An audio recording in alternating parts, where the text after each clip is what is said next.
Coucou tout le monde, bienvenue dans une nouvelle vidéo des Audacieuses Inspirantes. Aujourd'hui, j'interviewe Florence Albouy-Amitry qui est venue nous parler de ce qui fait d'elle une femme audacieuse et inspirante et nous partager ses pépites pour que vous puissiez à votre tour oser votre vie, oser vivre une vie qui vous corresponde. Et bienvenue Florence ce soir avec nous. Merci beaucoup, Christa. Je suis très heureuse de répondre à cette interview et de pouvoir effectivement partager mon parcours avec peut-être l'espoir que ça puisse effectivement inspirer d'autres personnes qui ont envie de se lancer, qui ont envie d'oser, mais qui ont encore quelques petits doutes, quelques petits freins. Si ça peut les aider à les lever, c'est avec joie. Oui, ça va être le cas justement de pouvoir partager certaines astuces, certaines pépites, certains bouts de sa vie qui fait que quelqu'un s'identifie et se dise, bah voilà, pourquoi pas moi, ça résonne pour moi, j'y vais également, j'essaye à mon tour. Et alors, qu'est-ce qui fait de toi une femme audacieuse et inspirante dans ton parcours, dans ta vie, dans ta façon d'être? Je pense qu'une des choses qui est vraiment importante pour moi et qui souvent permet de connecter avec les autres, c'est le fait d'accorder beaucoup d'importance à mes rêves et à ce qui vient du cœur beaucoup plus que ce qui vient de la tête. Concrètement, quand j'étais petite, j'avais 3 grands rêves. Principalement, c'était aller vivre sous le soleil près de la mer, sachant que j'ai grandi en région parisienne. Je voulais aussi être maman au foyer, enfin en tout cas avoir des enfants. Je savais que ça faisait partie de mon projet de vie. Et puis, je voulais aussi être écrivain. Et un jour, j'ai déménagé de Paris à Marseille et aujourd'hui, j'ai la chance de vivre sous le soleil près de la mer. Et puis, j'ai eu 2 magnifiques enfants et j'ai fait en sorte d'avoir du temps à leur consacrer jusqu'à ce qu'ils aillent à l'école, même si je n'ai pas été maman au foyer sur tout leur parcours, mais j'ai été le plus présente possible pour les accompagner sur leur chemin. Et puis, concernant le fait de devenir écrivain, il y a eu beaucoup plus de freins et de blocages à lever au fur et à mesure de mon parcours. Il m'a fallu 43 ans pour pouvoir réaliser ce rêve. Mais ça s'est fait par étapes. C'est-à-dire que moi j'ai commencé ma carrière comme attachée de presse et puis après professeur de français, je me suis reconvertie et à un moment donné, j'ai démissionné de l'éducation nationale. Donc déjà en tant que professeur de français, j'étais dans l'univers quand même du roman, mais c'était pas les miens. Et puis j'ai démissionné de l'éducation nationale pour me mettre à mon compte et quand j'ai créé mon auto-entreprise, en fait, je me suis établie comme écrivain conseil. Donc, il y avait déjà un petit peu l'idée de vivre de ma plume, même si je ne me faisais pas confiance pour vivre, pour avoir des revenus suffisants à partir de romans, mais en tout cas, avec mes facilités à l'écriture. Et puis, de fil en aiguille, à force de continuer à développer mes rêves et à renforcer cette motivation, finalement, j'ai écrit mon premier roman. J'en ai d'autres dans les tiroirs d'ailleurs, mais en tout cas, il y en a un qui est sorti, qui est publié, qui a été choisi par une maison d'édition. Donc voilà, c'est un rêve devenu réalité. Et donc, c'est ça qui est vraiment mon moteur et qui parfois inspire. Les gens souvent me trouvent distraite, assez douce. Mais en fait, quand ils apprennent à me connaître, ils me disent en fait, t'es douce, mais t'es déterminée aussi. Tu sais ce que tu veux et quoi qu'il arrive, tu y vas. Oui. Donc voilà, je pense que c'est ça qui fait... Que tu es une femme audacieuse et inspirante. Et je trouve que ce que tu partages aussi de cette durée, comme tu dis, que tu es déterminée et tu y vas. Et de aussi dire aux personnes qui vont regarder cette interview, et tu l'as très bien dit par rapport à ton rêve d'écrire un livre, ça s'est pas fait comme ça, voilà, j'ai un rêve, j'y vais, ça se fait. Ça s'est fait sur une durée, sur plusieurs années. Et ça, c'est aussi important de vraiment d'aller vers ce chemin et qu'à un moment, ça va arriver. Et c'est clair que des fois, il y a des épreuves, il y a des étapes, il y a des choses qui se passent moins bien qu'on l'avait imaginé, il y a d'autres portes qui s'ouvrent ailleurs, donc qu'on n'avait même pas soupçonné qu'elles existaient. Et puis finalement, c'est comme ça que ça se fait. Et ça, c'est aussi important, comme tu le disais, cette durée et cette constance pour arriver à créer, à réaliser ses rêves. En fait, en lien avec ça, il y a le fait de garder ses rêves vraiment dans la ligne de mire. Et puis, il y a aussi le fait de beaucoup se remettre en question et de réussir à pivoter aussi, à avoir un point de vue un peu plus à 360 pour voir tous les tenants et les aboutissants. Parce que souvent, quand on a l'impression qu'on n'a pas le choix, qu'on est prisonnier un peu de notre situation, on a tendance à voir que ce qui est là sous notre nez. Et quand on arrive à prendre un peu de recul, un peu de hauteur, ben finalement, on voit les choses différemment. Par exemple, quand j'ai démissionné de l'Éducation nationale, ça a été compliqué comme décision parce que j'étais maman solo. Donc, statut fonctionnaire, la sécurité de l'emploi, le salaire à la fin du mois, les vacances, tout ça. Mais fait que, a priori, c'était la meilleure solution, la meilleure situation pour moi et dans le contexte qui était le mien. Mais pour autant, moi, j'y étais vraiment pas bien. Donc, c'était vraiment quelque chose de fort à l'intérieur qui me poussait à aller chercher autre chose, et je refusais d'admettre que je n'avais pas le choix. Et malgré tous les discours que j'ai pu avoir autour de moi, à un moment donné, je me suis dit oui, mais je vais pas rester dans l'éducation nationale alors que je m'y sens pas bien, juste parce que sous prétexte que j'ai 2 enfants à charge, comme on dit, je déteste cette expression.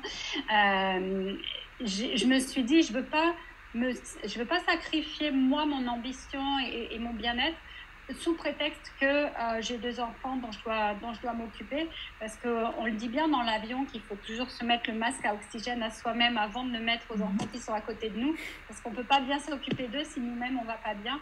Et j'avais vraiment pas envie de transmettre non plus à mes enfants cette image d'une maman qui se sacrifie, qui leur demande, qui espère pour eux qu'ils soient heureux si elle-même ne s'occupe pas de son propre bonheur. Donc voilà, à un moment donné, je me suis dit, je ne veux pas que mes enfants soient la cause de ma dépression, de mon mal-être ou de mes regrets. C'est vraiment moi qui en assume l'entière responsabilité, et donc je trouverai des solutions. Et c'était la même chose quand il s'est agi de quitter Paris pour le Sud, parce qu'il y a moins d'opportunités dans le Sud qu'à Paris. Et pour tous les choix de vie, à chaque fois, c'est ce genre de questionnement qui permet de redonner, de rallumer la flamme, de redonner de l'élan aussi. Ouais, j'aime beaucoup cette idée de responsabilité, justement. Souvent, on entend des personnes, hein, et cette phrase: ah mais j'ai pas le choix, ah mais c'est comme ça, je peux pas faire autrement. Je me trouve dans cette situation, comme tu disais, pour les mamans solo. Ouais, mais tu te rends pas compte, moi je peux pas prendre des décisions comme ça, je suis pas toute seule. Comment je vais faire? Il y a personne d'autre que moi qui peut subvenir aux besoins de ma famille. Et c'est vrai que ce que tu partages là, de ce côté, penser à soi en premier, et puis pas aller mettre finalement cette responsabilité sur les autres, mais dire ok, c'est ma responsabilité. Aussi, quelle image je veux donner à mes enfants de moi, d'une personne qui a pas fait ce qu'elle voulait, qui s'est pas réalisée, qui s'est sacrifiée en mettant encore comme prétexte ou comme excuse que c'est de leur faute parce qu'elle a dû s'occuper d'eux, qu'elle n'avait pas le choix. Et c'est vrai que quand on réfléchit comme ça permet vraiment de prendre la hauteur et de la distance sur les situations, et de se repositionner, hein, et de sortir de ce rôle un peu de victime, justement, de subir, puis dire mais attends, non, je suis actrice de ma vie, j'ai le choix, qu'est-ce que je peux mettre en place aujourd'hui pour avancer? Il y a une question qui est très éclairante par rapport à ça, c'est vraiment de se poser la question quoi d'autre est possible. Parce qu'en fait, on a tendance à toujours voir qu'une ou des fois 2 choses, mais en fait, le vrai choix, il commence à partir de 3 options. Parce qu'à 2, c'est un dilemme, à 1, évidemment, il n'y a pas le choix. Et souvent, on croit qu'on est juste face à une situation bloquée, alors que si on regarde un petit peu, alors des fois, c'est pas évident de regarder seul aussi. C'est pour ça que c'est bien aussi d'avoir des gens à qui on peut se confier, des amis, l'entourage. Il n'y a pas toujours de bons conseils, ceci dit, parce que voilà, par exemple, dans la situation éducation nationale, on avait tendance à me dire mais tu te rends pas compte dans la situation actuelle, vu ta situation avec les enfants, puis il y a le chômage, tout ça, tu devrais pas démissionner, tu as les vacances, tu as un salaire. Et donc c'est pas forcément l'entourage qui est le meilleur conseiller, mais avoir des gens ouverts, avoir des gens qui ont cet état d'esprit, voire des professionnels, les coachs sont là pour ça par exemple, et de pouvoir, il y a des associations aussi, ou de contacter des gens qui l'ont déjà fait pour juste se rendre compte que c'est possible. Mais voilà, tout ça c'est des pistes qui permettent d'avancer, qui permettent d'élargir le champ des possibles, et de se dire ah oui tiens, peut-être que finalement il y a quelque chose à creuser, et puis aussi d'accepter qu'on n'a pas toutes les réponses, accepter de perdre un petit peu le contrôle, et juste de se dire finalement je fais le premier pas, et puis le chemin va se dégager au fur et à mesure. Comme quand on avance dans le brouillard, hein, nos phares ils éclairent pas bien loin, mais bon, on sait qu'on peut avancer, on regarde sur le bas-côté pour voir si ça va droit ou si c'est un virage, et puis on avance comme ça. Des fois dans la vie c'est un peu ça aussi. Ouais. Ouais, c'est important ce que tu partages, déjà d'être bien entouré. Parce que Oui, c'est vrai, comme tu le dis, souvent nos proches qui nous aiment beaucoup euh, viennent nous donner leur avis et nous transmettent leurs peurs, leurs doutes. Et puis finalement, ça nous ouais. met encore plus dans le doute ou dans l'idée, ah ben non, tu vois, j'ai raison, je fais rien, je change rien, c'est trop risqué. Et puis c'est vrai que de s'entourer de personnes qui ont déjà franchi ces étapes, qui ont déjà vécu certaines choses, de professionnels, comme tu dis, de coachs, d'associations, ça permet vraiment de se dire, d'avoir des conseils qui sont peut-être plus réalistes, qui correspondent plus à ce cheminement justement, et puis de pouvoir aussi avancer à un autre rythme avec peut-être des balises aussi de Ouais. sécurité ou de sauvetage. Se dire, ah oui, mais tu sais, il existe telle association, il existe telle possibilité, il existe telle subvention que tu peux demander. Et puis là, Mm. c'est vrai qu'on peut avancer différemment en sortant de ce cercle de proches. Parce que c'est vrai que souvent, quand on veut prendre une décision, on va vers nos proches, vers nos parents, vers notre conjoint, vers des amis. Mais ces gens-là, ils ne sont pas dans ce même cheminement que le Mm. nôtre et forcément qui vont répondre en lien avec ce que eux vivent et ce que eux ressentent. Oui. Ce qu'on appelle traditionnellement la zone de confort, qui n'est pas nécessairement confortable, c'est plutôt une zone de sécurité, une zone de connu. Et c'est vrai que tant qu'on reste dans cette zone-là et notre entourage en fait partie, c'est pas là où on va vraiment voir les perspectives se dégager. Donc il faut aller un petit peu à l'extérieur. Il faut aller demander à des personnes qui sont plus neutres par rapport à où on en est, ou alors qui sont déjà passés par là et qui vont pouvoir nous faire bénéficier de leur expérience et de de leur vision différente pour pouvoir à nous ouvrir un petit peu, dégager les œillères, nous ouvrir des nouvelles perspectives et nous permettre après de faire un choix éclairé, parce que le choix in fine, de toute façon, que ce soit suivre l'avis de nos proches ou suivre les avis extérieurs ou décider d'y aller seul, tête baissée, quoi qu'il en soit, à un moment donné, ce sera de toute façon notre propre responsabilité, parce que c'est bien nous qui prenons la décision à un moment donné. Donc, c'est juste savoir écouter aussi un petit peu sa raison, bien sûr. Il ne faut pas se mettre en danger, mais il faut aussi beaucoup. Enfin, moi, en tout cas, c'est le conseil que je donne, c'est ce qui est valable pour moi. C'est écouter son cœur, écouter ses tripes et vraiment sentir ce qui nous appelle, vers quoi on a envie d'aller. On dit toujours que sur le lit de mort, ce que regrettent le plus les gens, c'est de ne pas avoir osé, c'est justement d'avoir des regrets beaucoup plus que des remords. On peut regretter, entre guillemets, d'avoir fait une petite bêtise, d'avoir fait une erreur, mais on a tellement grandi, on a tellement appris grâce à ça, que par contre, tout ce qu'on n'aura pas fait, tout ce qu'on n'aura pas expérimenté, ce sera juste des regrets et on ne saura jamais ce que ça aurait pu donner. Ouais, exact. Si on n'a pas essayé, hein, on ne peut jamais savoir comment ça aurait été. Exactement. Et Ouais. finalement, la vie, elle est faite aussi d'expérimentation. C'est en essayant, en expérimentant qu'on peut voir ce qui fonctionne moins bien, ce qui nous correspond, ce qui nous correspond pas.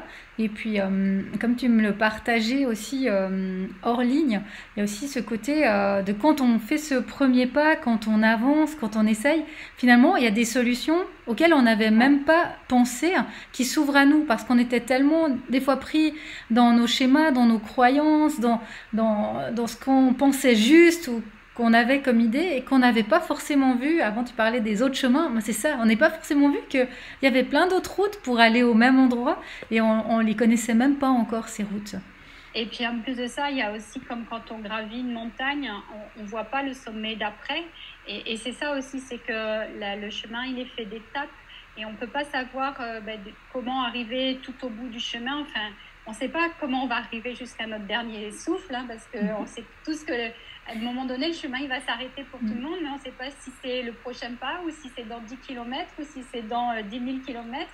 Et on ne sait pas toutes les étapes qu'on va franchir d'ici là. Tout ce qu'on peut voir, c'est l'étape d'après. Et quand on se lance dans l'entrepreneuriat notamment, ou même quand on se lance dans un roman, je fais l'analogie souvent ou même quand on se lance à vouloir un enfant, c'est exactement pour moi, tout ça, c'est à peu près la même chose. C'est-à-dire que on fantasme beaucoup sur ce que ça va être. Et en fait, l'enfant qui naît est jamais celui qu'on a fantasmé, parce que c'est une personne à part entière et on l'accueille comme elle est.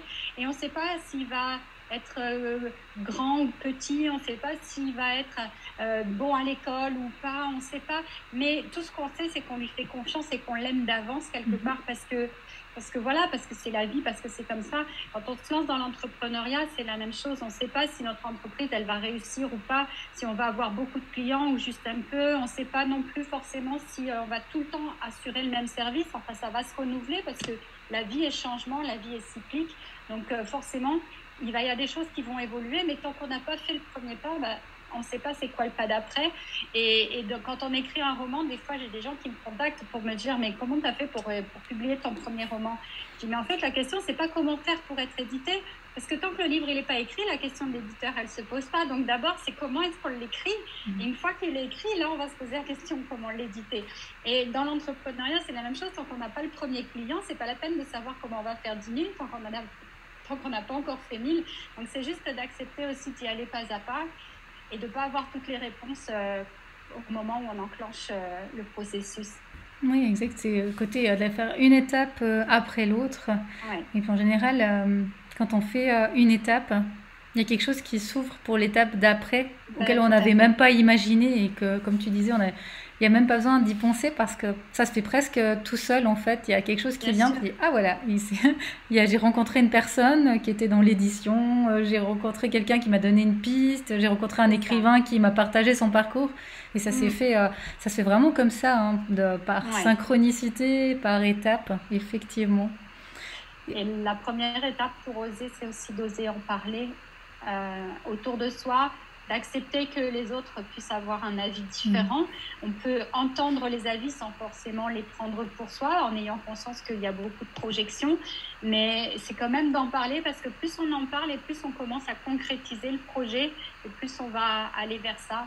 Donc s'écouter, en parler, écouter ce qui vient de l'extérieur, mais sans forcément être complètement perméable à ça.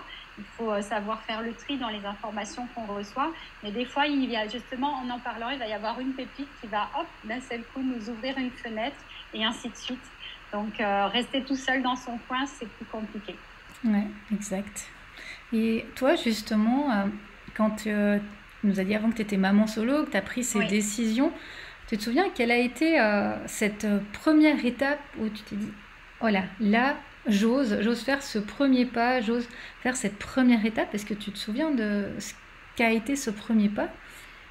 Alors, le premier pas, ça a été, comme je le disais tout à l'heure, déjà de dédouaner mes enfants de la responsabilité de mon choix. Donc, de prendre conscience que je n'allais pas leur faire porter le chapeau, de ne pas avoir démissionné, de m'être entêtée dans cette profession. Je n'étais pas bien à cause d'eux ou pour eux, enfin, soi-disant pour eux, mais en vérité, ça sonne plus comme à cause d'eux. Donc, il y a eu cette prise de conscience. Du coup, en me demandant vraiment quoi d'autre était possible, et sans avoir de réponse en fait, mais juste en me demandant tous les jours, mais comment je vais faire, qu'est-ce qui est possible, qu'est-ce qui me permettrait de, et en acceptant de lâcher en fait. Juste, je posais la question et j'acceptais de ne pas avoir toutes les réponses, mais en ayant confiance que les réponses allaient venir quand même. Le matin de mon anniversaire, je me suis réveillée avec d'un seul coup une illumination en quelque sorte, un flash en tout cas, une intuition, où j'ai vu, d'un seul coup, j'ai fait le rapprochement entre le fait que quand j'étais en région parisienne, j'avais acheté un appartement, et quand je suis descendue vivre dans le sud, je l'avais mis en location. Donc, il ne me rapportait rien d'une certaine façon parce qu'il s'autofinançait, c'est-à-dire le loyer remboursait le crédit qui était encore dessus. Mais d'un seul coup, je me suis dit, je vais vendre cet appartement.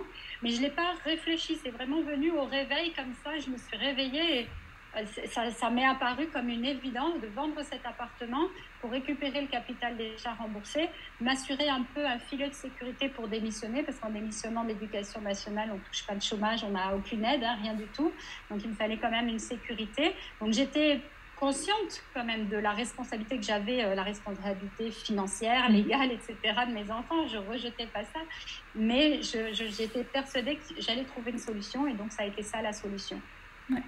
Ouais, ça c'est important ce que tu partages, que quand on prend une décision, quand on ose, c'est pas non plus qu'on saute dans le vide sans réfléchir, on est d'accord.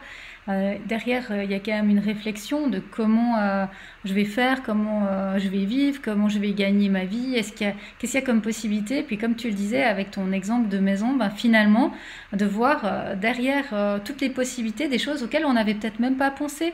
Et puis qu'avec du recul, c'est ah mais oui, mais j'ai ce bien que je pourrais louer, que je pourrais vendre, je pourrais aller dans telle association, je pourrais peut-être trouver un petit travail quelque temps en appoint. Mais c'est vrai de trouver Exactement. ces solutions en fait auxquelles on n'a pas pensé et puis qu'une fois qu'elles viennent, là, comme par magie, on se dit ah mais oui non mais c'est une évidence. Pourquoi j'ai Ouais. pas pensé à ça avant en fait? Il y avait bien En d'autres fait, possibilités. il y a plein de solutions, beaucoup plus qu'on ne l'imagine, sur lesquelles c'est pas toujours évident de trouver de l'information, mais en tapant un peu aux portes, et justement, d'où l'utilité d'en parler autour de soi, parce qu'on va entendre, du coup, en parlant, il y a quelqu'un qui va peut-être nous donner une piste, nous orienter vers telle ou telle chose, et en fait, ça va complètement faire sens. Donc, c'est un peu ça le secret, il me semble. Ouais, exactement. Ben, merci pour ce beau partage très inspirant qui va certainement Merci à permettre toi. à des femmes d'oser faire un premier pas pour sortir de cette zone de sécurité et puis se lancer. Une fois qu'on est lancé sur la zone d'entreprendre sa vie hein, dans tous les sens, ben, c'est vrai que ça, après, une fois qu'on a essayé une fois, il y a tout qui vient beaucoup plus simple. On se dit, ah, mais pourquoi Ouais. j'avais pas essayé avant? Finalement, c'était pas si difficile. Je vais faire autre chose. Et puis ça, après, on s'arrête plus après, Mm. effectivement. Alors, est-ce que tu voulais partager une dernière chose avec les personnes qui vont écouter l'interview avant qu'on clôt cette interview, ce partage ensemble? Je peux ajouter deux petites choses. Mhm.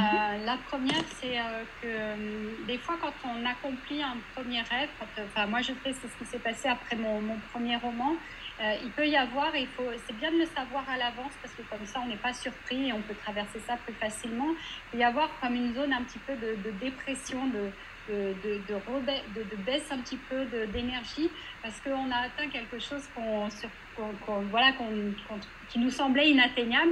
Et puis du coup, après, on ne sait pas trop vers quoi se diriger.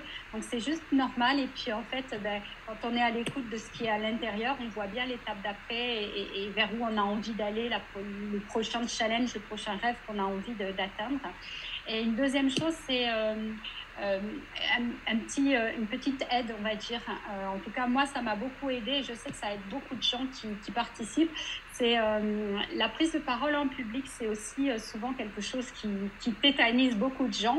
Et aujourd'hui, pour communiquer sur les réseaux sociaux et puis dans toutes les situations professionnelles et même personnelles, c'est quand même une compétence importante. Donc moi, je fais partie depuis plusieurs années maintenant d'un club qui s'appelle Toastmasters. Et c'est un club qui à travers le monde entier, il y en a un petit peu partout en France et dans dans tous les pays. Donc si jamais c'est quelque chose sur quoi vous avez envie de vous dépasser aussi, si jamais c'est quelque chose où vous sentez que ça peut vous aider à dépasser des freins, que ce soit en termes de confiance en soi, vaincre la timidité, apprendre à mieux s'exprimer, etc., je vous invite juste à aller regarder. Et puis je pourrais mettre aussi le lien avec tous les autres liens dans le descriptif de la vidéo si Oui, tu es d'accord, avec j'espère. plaisir, oui. Ce sera un beau lien. Donc, de nous mettre bah, tous tes liens, y compris aussi ton livre, qu'on puisse le Oui, découvrir. Et puis, ces interviews de femmes, justement, mamans solo, qui vont aussi, oui. certainement pouvoir inspirer des personnes, Mm. des femmes dans la même situation. Ce sera intéressant. Et c'est vrai que cette prise de parole, oser parler en public, c'est des beaux exercices, justement, pour petit à petit oser. Mais déjà, juste oser parler. À un repas de famille si on est plus timide, ensuite oser peut-être parler Exactement. à son travail, à un colloque, à une conférence, puis un jour oser parler. Je me rappelle, il y a une personne qui me disait, alors ben, moi quand je vais voir des conférences de personnes, à la fin quand on pose des questions, je pose toujours une question pour Oui, me un peu challenger et puis me dire challenger. Ouais. j'ai osé poser une question ou même une personne me disait ah ben moi j'ai fait du théâtre cette année, je me suis challengée, j'ai décidé que j'allais faire du théâtre pour oser et c'est vrai que c'est Ouais. toujours des beaux exercices et puis une fois qu'on l'a fait on a cette fierté, cette satisfaction et on se sent vraiment beaucoup plus sûr pour oser plein d'autres choses. C'est des Complètement. belles idées. Merci. Mm. Alors, Merci belle à toi, suite Christa. pour tes prochains projets, tes prochains rêves. Et merci pour Merci. ta participation aujourd'hui à cette interview. À Merci bientôt. beaucoup. Au À revoir bientôt. Florence. Au revoir.